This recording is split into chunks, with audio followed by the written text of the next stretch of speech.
मित्रांनो नमस्कार, जय श्रीराम. तुमचं प्रत्येक स्वागत इंडिगोच्या मी अजय सुदामे. तुम्ही बघत आहात निव्वळ राजकारण. तुम्हाला माहीत आहे का हा कोण आहे? मित्रांनो, हा रघु आहे. आणि यांनी ज्यावेळी काँग्रेसचे दंगेखोर या समिटच्या बाहेर काँग्रेसचे दंगेखोर नंगानाच करत होते, त्यावेळी रघुनी काय केलं ते बघा. रघु हा उत्तर प्रदेशमधून येतो, अगदी गरीब घरातून येतो. आणि तो ज्या AI समिट, ज्या इव्हेंट मॅनेजमेंट कंपनीनी जे AI समिट भरवलं होतं, ते AI समिटमध्ये तो नोकरी करतो.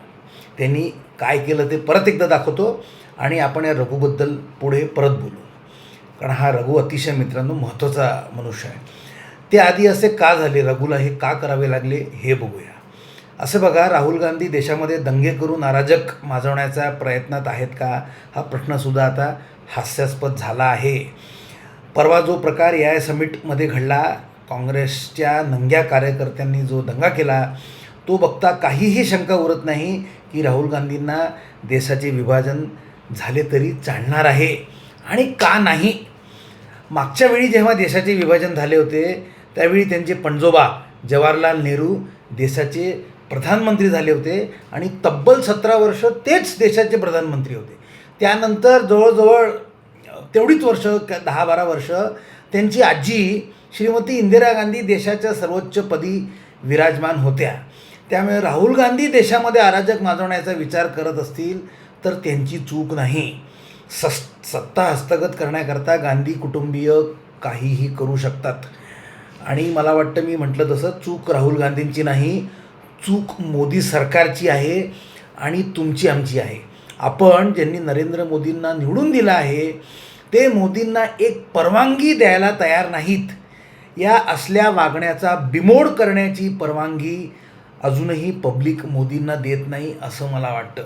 आज उत्तर प्रदेशमध्ये एका पब्लिक रॅलीमध्ये बोलताना प्रधानमंत्री मोदींनी काँग्रेसवर एक जळजळीत रिमार्क पास केलेला आहे. ते म्हणले, काँग्रेस तो पहले से ही नंगी पार्टी है, कपडे उतारने की क्या ज़रूरत थी. पण मला वाटतं जर का राहुल गांधींशी डील करायचं असेल तर हे थांबवायचे असेल तर मोदींना राहुल गांधींवरती नुसते रिमार्क्स नाही, कारवाई करायची गरज आहे. असं बघा, राहुल गांधी संसदेतसुद्धा अर्बन नक्झलसारखे वागतात, ही सुद्धा आता जुनी गोष्ट झाली. आणि त्यांच्या वर्तनामागे म्हणा किंवा एकूणच त्यांच्या मागच्या काही वर्षातील रणनीतीकडे, राजकारणाकडे बघून ते देशात अराजक माजवण्याच्या योजनेवरती काम करत आहेत हे अगदी उघड आहे. हा परवाचा घडलेला नंगा नाच सोडून अजून काही मागच्या वर्षातली काही मी तुम्हाला 5 मोठी उदाहरणं देऊ इच्छितो मित्रांनो. एक, संसदेच्या याच बजेट सत्रात त्यांनी काँग्रेसच्या महिला सांसदांना मोदींवरती हल्ला करायला उद्युक्त केले होते. तो प्रसंग मोदींनी संसदेत त्या दिवशी न येऊन टाळला. त्यांनी याच सत्रामध्ये, बजेट सत्रामध्ये काँग्रेसचे जुने पंजाबमधले सीख नेता रवनीत सिंग बिट्टू यांना, जे पूर्वी काँग्रेसमध्ये होते आता भाजपमध्ये आहेत, या रवनीत सिंग बिट्टूंना त्यांनी संसदेच्या दारात उभे राहून मित्रांनो गद्दार घोषित केले. पाकिस्तान सीमेला लागून असलेल्या पंजाब राज्याचा इतिहास आणि काँग्रेस आणि सीख यांचे प्रेम आपण सगळ्यांना माहीत आहे. 84चे दंगेखोर सज्जन सिंग या काँग्रेसी नेत्याला अजूनही शिक्षा होऊ शकलेली नाही, पण तरीही सीख काँग्रेसला मतदान करतात हा एक प्रश्न आहेच. असो, तो आजचा विषय नाही. पण एका सीख नेत्याला गद्दार म्हणण्याची इतकी हिंमत राहुल गांधींची आता परत झालेली आहे. उदाहरण क्रमांक 3, 1 वर्ष मागे 15 जानेवारी 2025 रोजी काँग्रेस मुख्यालयाचे उद्घाटन करताना राहुल गांधी म्हणाले होते, हमारी लढाई इंडियन स्टेट से है. ते सतत समाजातल्या एका वर्गाला भारतीय राज्याविरुद्ध शस्त्र उचलायला उद्युक्त करत आहेत. उदाहरण क्रमांक 4, त्याआधी काही महिने मागे मार्च 2024मध्ये जी इलेक्शनकरता जी रॅली झाली होती मुंबईमध्ये, त्या रॅलीमध्ये महाविकास आघाडीच्या पब्लिक रॅलीमध्ये राहुल गांधी म्हटले होते, हिंदू लोक शक्तीची पूजा करतात, आमचा लढा या शक्तीविरुद्ध आहे. मित्रांनो, आम्ही आई भवानीला, दुर्गा मातेला, चंडीला शक्ती मानतो. राहुल गांधी त्यांच्या अनुयायांना या शक्तीच्या उपासकांच्या विरोधात लढायला उभे करत आहेत. त्यांना शक्तिशाली हिंदू समाज नको आहे. 3.5 वर्ष मागे डिसेंबर 2022मध्ये चीन भारत चकमकीमध्ये भारतीय सैनिकांनी LAC पार करू पाहणाऱ्या चीनी सैनिकांना हाग्या मार दिला होता. त्यावेळी राहुल गांधी बरळले होते, चीनी सैनिक हमारे सैनिकों को पीट रहे हैं. भारतीय सैन्य दलाचा एवढा घोर अपमान आजपर्यंत कोणीही मी केल्याचे तरी ऐकलेले नाही.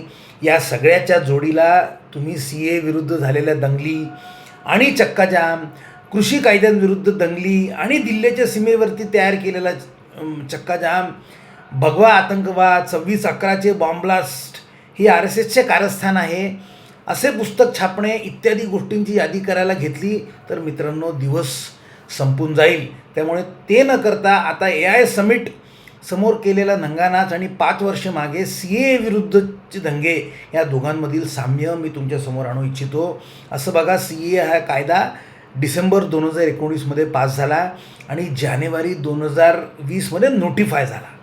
याविरुद्ध पहिली दंगल 1 वर्षाने डिसेंबरमध्ये झाली. दंगल करायला 1 वर्ष लागलं, त्यांना प्लॅनिंग तसं करायचं होतं.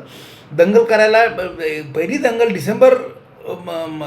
1 वर्षांनी डिसेंबरमध्ये झाली आणि लगेच एक छोटीशी दंगल फेब्रुवारी 2020मध्ये अमेरिकेचे अध्यक्ष डोनाल्ड ट्रम्प यांच्या समोर घडवण्यात आली. आतासुद्धा जो नंगानाच युथ काँग्रेसच्या कार्यकर्त्यांनी घातला तो AI समिट अटेंड करायला आलेल्या परदेशी डेलिगेट्स, इन्व्हेस्टर्स आणि कित्येक राष्ट्रप्रमुख यांच्यासमोरच घातला. मुद्दामून राहुल गांधींना देशात इन्व्हेस्टमेंट यायला नको आहे. त्यांना वाटतं परदेशी डिसिजन मेकर्सच्या समोर तमाशा घातला की देशात येणारी FDI थांबेल, परिणामी तरुणांना नोकऱ्या लागणार नाहीत आणि आपण त्यांची डोकी भडकावून त्यांना असले दंगे करायला उद्युक्त करू शकू. अर्थात मोदींसारखा समर्थ आणि कुशल नेतृत्व असताना त्यांचा हा प्लॅन फारसा यशस्वी होतो आहे असे नाही. पण यामुळे देशातील आणि बाहेरील शत्रूंना भारतात अस्थिरता निर्माण करून सगळं काही आलबेल नाही हे जगभर प्रसारित करण्याचा मौका मिळतो. यामुळे सगळ्यात जास्त नुकसान होते ते या युथ काँग्रेसच्या नावाने दंगे करणाऱ्या तरुणांचे आणि बेरोजगारांचे. कारण कुठे ना कुठे या इन्स्टॅबिलिटीमुळे प्रोजेक्ट डिले होतात आणि नोकऱ्या मिळण्यात उशीर होतो. दुसरे महत्त्वाचे म्हणजे या दंगेखोर तरुणांवर कायदेशीर कारवाई होणारच होणार. त्यामुळे मात्र सध्या काँग्रेसला प्रिन्सिपल विरोधी पक्ष बनून राहण्यात मदत होते, एवढेच हे नक्की. या दंगेखोरांमुळे, या सगळ्या इन्स्टॅबिलिटीमुळे काँग्रेस ही सध्या सगळ्यात मोठा विरोधी पक्ष बनून राहिलेली आहे. दुसरा कोणाचा काहीही फायदा होत नाही आहे. हे सगळे आम्ही थांबवू शकतो. कसे मित्रांनो, सुरुवातीला मी रघुचे तुम्हाला उदाहरण दिले होते. त्या रघुचे स्मरण करा आणि रघु बनायला तयार राहा. आज इथेच थांबतो. व्हिडिओ आवडत असेल तर लाईक करा, शेअर करा, चॅनलला सबस्क्राईब करा. जय हिंद, जय श्रीराम.